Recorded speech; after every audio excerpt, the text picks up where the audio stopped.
میرے محترم بزرگوں، دوستوں، دینی اور ایمانی بھائیوں، آج میں جس موضوع پر اور جس ٹاپک پر میں آپ سے خطاب کرنا چاہتا ہوں وہ موضوع بہت ہی اہم ہے۔ وہ روزمرہ کے مسائل سے تعلق رکھتے ہیں۔ بسا اوقات ہوتا یہ ہے، معاشرے میں دیکھا گیا ہے خاص کر کے نوجوانوں کو کہ ناپاک ہوتے ہیں لیکن ان کو پتہ نہیں کہ ہم ناپاک ہیں، اور ایسا بھی ہوتا ہے کہ وہ پاک ہوتے ہیں لیکن ان کو معلوم نہ ہونے کی وجہ سے کہ ہم پاک ہیں، وہ اپنے آپ کو ناپاک سمجھتے ہیں۔ اس کا نتیجہ یہ نکلتا ہے کہ ہم اس میں جو عبادات ہیں اس میں ہم تساہلی برتتے ہیں، پھر اس کو کرتے نہیں ہیں، اس کو ادا نہیں کرتے ہیں۔ لہذا ان چیزوں کا تعلق ناپاکی اور غیر ناپاکی سے ہے، تو اس کو جاننا ضروری ہے کہ آدمی کن چیزوں سے ناپاک ہوتا ہے اور کن چیزوں سے ناپاک نہیں ہوتا ہے۔ تو سب سے پہلی چیز جس سے انسان ناپاک ہو جاتا ہے، ناپاک کا مطلب یہ ہے جس سے غسل واجب ہوتا ہے۔ تو غسل واجب ہونے کے لیے 6 چیزیں ہیں، 6 چیزوں سے غسل واجب ہوتا ہے۔ پہلی چیز یہ ہے منی، یعنی جب ایک میاں بیوی اپنے شوہر سے جب ملتا ہے، دونوں ملتے ہیں آپس میں، تو اس وقت جو آپس میں ملاقات کرتے ہیں، اس میں جب آدمی ملاقات کرنے کی وجہ سے پھر اس پر غسل واجب ہو جاتا ہے۔ لہٰذا جب میاں بیوی آپس میں مل جائے تو اس صورت میں مسئلہ یہ ہے کہ ملنے کے بعد اگر وہ چیز ہو گئی ہے، اس کے اندر وہ داخل کر لیا ہے وہ چیزیں، تو پھر اس کے بعد وہ چاہے انزال ہو یا نہ ہو، غسل ضروری ہوتا ہے۔ اور رہی بات منی، آدمی کو کئی طرح سے آتا ہے۔ ایک تو یہ ہے کہ بیدار ہے، تو بیداری کی حالت میں اگر منی آتی ہے تو اس کی 2 صورتیں ہو سکتی ہے۔ ایک یہ کہ شہوت کے ساتھ، دوسرا یہ کہ غیر شہوت، یعنی شہوت نہیں ہے۔ اگر منی بیداری کی حالت میں، یعنی وہ سو نہیں رہا ہے، جگ رہا ہے، اس حالت میں اگر وہ منی اس سے آیا ہے، شہوت کے ساتھ آئی منی، تو پھر اس پر غسل واجب ہو جائے گا۔ اور اگر شہوت کے ساتھ نہیں ہے تو غسل واجب نہیں ہوگا، اس کو بیماری سمجھا جائے گا۔ ہوتا ہے بہت سارے لوگوں کو بیماری ہوتی ہے جس کی وجہ سے وہ غسل اس پر واجب نہیں ہوگا، منی آ جاتی ہے لیکن اس پر غسل واجب نہیں ہوگا۔ اور دوسری صورت نیند کی ہوتی ہے کہ نیند کی حالت میں آدمی خواب دیکھتا ہے، خواب دیکھنے کی وجہ سے جو ہے اس کو منی آ جاتا ہے۔ تو لہٰذا ایسی صورت میں اب شہوت ہو یا نہ ہو لیکن اس کو غسل اس پر واجب ہو جاتا ہے۔ لہذا اب شہوت کا وہاں پر اعتبار نہیں ہوگا، بلکہ جب وہ اٹھے گا تو اب یہ دیکھے گا کہ وہ منی کے اثرات دکھ رہے ہیں تو اس پر غسل واجب ہو جائے گا۔ اور اگر منی وغیرہ نہیں ہے اس کے جسم پر لگا ہوا، کپڑوں پر لگا ہوا، تو پھر غسل واجب نہیں ہوگا۔ یہ پہلی چیز ہے۔ دوسری چیز میں جو پہلے بیان کر چکا، دوسری چیز یہ ہے کہ اعلی تناسل کو اپنی عورت کے نہانی میں داخل کرے تو ایسی صورت میں غسل واجب ہو جاتا ہے۔ لہذا اس صورت میں غسل کرنا ضروری ہے، اور بغیر غسل کیے ہوئے انسان عبادت کو انجام نہیں دے سکتا ہے۔ تیسری چیز جو ہے جس سے غسل واجب ہوتا ہے وہ ہے جس کو متعدد علماء نے لکھا ہے اور اس کو کہا ہے کہ جب آدمی مسلمان ہو جائے، کوئی کافر ہے وہ مسلم ہو جائے، تو ایسی صورت میں اسے اس پر غسل کرنا ضروری ہوتا ہے، تو اس کو چاہیے کہ وہ غسل کرے۔ تو یہ تیسری چیز ہے جس سے غسل واجب ہوتا ہے۔ چوتھی چیز موت کی وجہ سے، ظاہر سی بات ہے جب آدمی مر جاتا ہے تو اب زندوں کے اوپر، جو آدمی زندہ ہے ان کے اوپر یہ ضروری ہے کہ وہ اس کو غسل دے، کیونکہ غسل دینا یہ واجب ہے، اور اگر کوئی بھی غسل نہیں دیتا ہے تو اس کا گناہ زندوں پر ہوگا۔ اس لیے مردے کو غسل دینا، جس کی موت ہو گئی ہے اس کو غسل دینا ضروری ہے، واجب ہے۔ ہاں، اس میں ایک چیز الگ یہ ہے کہ اگر کوئی آدمی جنگ کے اندر، معرکہ کے اندر کوئی آدمی شہید ہو جائے تو اس کو پھر غسل نہیں دیا جائے گا، بلکہ اسی کپڑے میں جو اس کو دفنا دیا جائے۔ یہ صورتیں ہیں، یہ چوتھی صورت ہے جس میں غسل واجب ہوتا ہے۔ پانچویں اور چھٹی صورت عورتوں سے تعلق رکھتا ہے۔ اگر عورت کو حیض آیا، حیض یعنی لڑکی کو جو حیض آتا ہے، اس میں اگر حیض سے عورت پاک ہو گئی اور حیض کی مدت 3 دن اور زیادہ سے زیادہ 10 دن ہے، اگر ان صورتوں میں اگر اس کو آتا ہے، حیض آ جاتا ہے، پھر حیض سے وہ پاک ہو جاتی ہے، تو اس پر غسل واجب ہو جاتا ہے، ضروری ہو جاتا ہے۔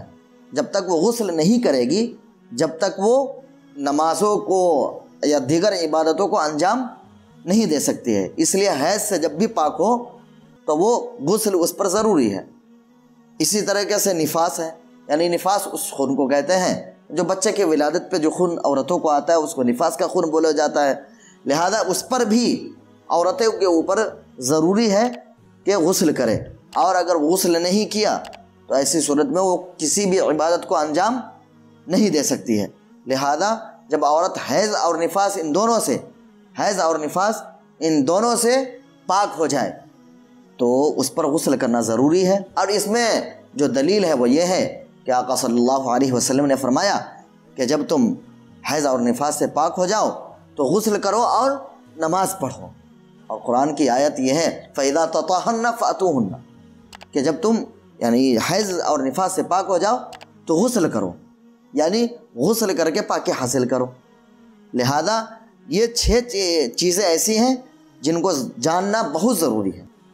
اور رہی بات اور دیگر ناپاکی کی، جیسے ہم چل رہے ہیں یا دیگر ناپاکی لگ جائے، مثال کے طور پر کوئی دوسری گندگی لگ گئی، جانوروں کے جو گندگی ہوتے ہیں وہ لگ گیا، کیچڑ وغیرہ ہے یہ سب کہیں پہ نالے وغیرہ کے، وہ سب تو کہہ رہے ہیں کہ اس میں ایک مقدار ہے۔ مقدار کیا ہے کہ اگر 1 درہم سے کم ہے تو وہ معاف ہے۔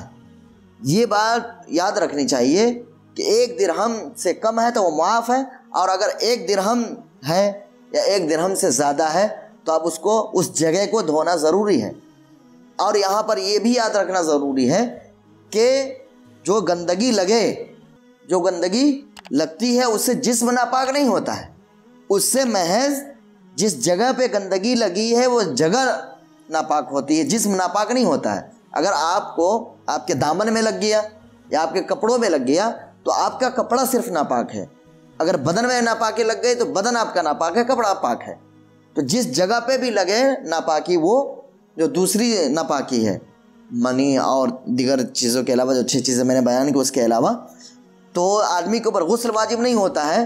لیکن یہ ہے کہ جب تک اس کو اگر 1 درہم سے کم ہے تو اس میں نماز ادا کرے گا تو نماز اس کی ہو جائے گی، لیکن اگر 1 درہم ہے یا 1 درہم سے زیادہ ہے تو پھر اس کو ضروری ہے کہ دھوئے۔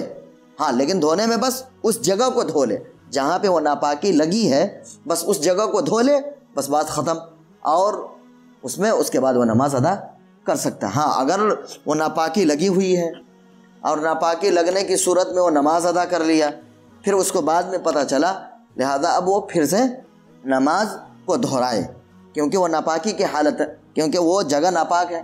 ظاہر سی بات ہے بدن اور کپڑا دونوں کا نماز کی صورت میں پاک ہونا ضروری ہے نماز پڑھنے کے لیے۔